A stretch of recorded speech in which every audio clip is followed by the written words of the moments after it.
Ini kisah ruh orang-orang tua kita yang telah wafat, ruh yang kembali di bulan Ramadan. Apabila tiba bulan Ramadan, semua ruh berkumpul di Lauh Mahfuz memohon kepada Allah Subhanahu wa Ta'ala untuk bisa kembali ke bumi. Ada ruh yang diizinkan pulang ke bumi, dan ada yang tidak diizinkan. Ruh yang diizinkan pulang adalah karena amalan baik mereka semasa hidup, atau karena ada anak-anaknya yang mendoakan mereka, manakala ruh-ruh yang tidak diizinkan pulang disebabkan kesalahan mereka semasa hidup, mereka akan terus dipenjara di Lauh Mahfuz. Apabila ruh diizinkan pulang, hal pertama yang mereka lakukan adalah pergi ke tanah perkuburan untuk melihat jasad mereka di sana. Kemudian mereka akan pergi ke rumah anak-anak mereka, orang yang mendapat harta pusaka mereka, dan ke rumah orang yang mendoakan mereka dengan harapan keluarga yang mereka lewati itu memberi hadiah untuk bekal mereka. Hal ini akan berlanjut hingga tiba hari raya Aidil Fitri. Pada saat itu mereka akan mengucap selamat tinggal kepada jasad, dan pulang semula ke Lauh Mahfuz dengan bekal yang didapatkan dari keluarga mereka yang masih hidup. Di sini diberitahu hikmah adanya alam kubur.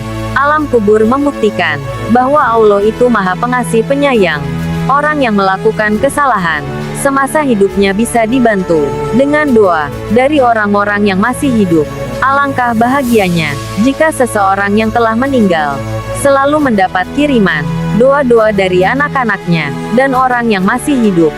Oleh karena itu, wahai sahabatku, jangan biarkan orang-orang yang kita sayangi yang menghadap Allah terlebih dulu dari kita sepi tanpa kiriman doa dan sedekah dari kita. Sesungguhnya apabila mati seorang anak Adam, terputus semua hal kecuali 3 perkara, yaitu doa anak-anak yang soleh, ilmu yang bermanfaat, dan sedekah amal jariah. Sebarkan hal ini kepada semua orang terdekat yang Anda cintai, dan mintalah mereka untuk melakukan hal yang sama.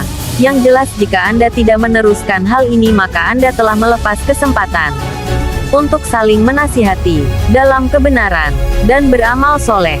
Jika Anda melakukannya dengan ikhlas, insya Allah Anda akan mendapat ganjaran pahala kebaikan.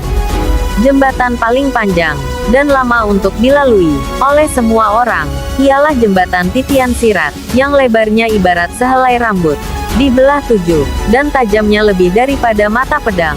Di bawahnya terbentang neraka, dan di seberangnya terbentang surga yang luas. Diceritakan bahwa untuk menyeberangi titian sirat ini selama 1500 tahun lamanya, 500 tahun mendaki, 500 tahun mendatar, dan 500 tahun menurun.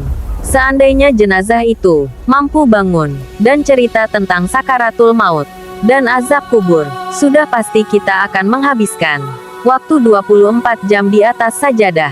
Bila kita sudah lihat nasihat ini, setan mulai menghasut. Tidak usah copy paste, buang waktu saja. Masya Allah, orang yang sayang Allah Subhanahu wa Ta'ala, pasti ia ringan tangan dan mau berbagi. Semoga bermanfaat.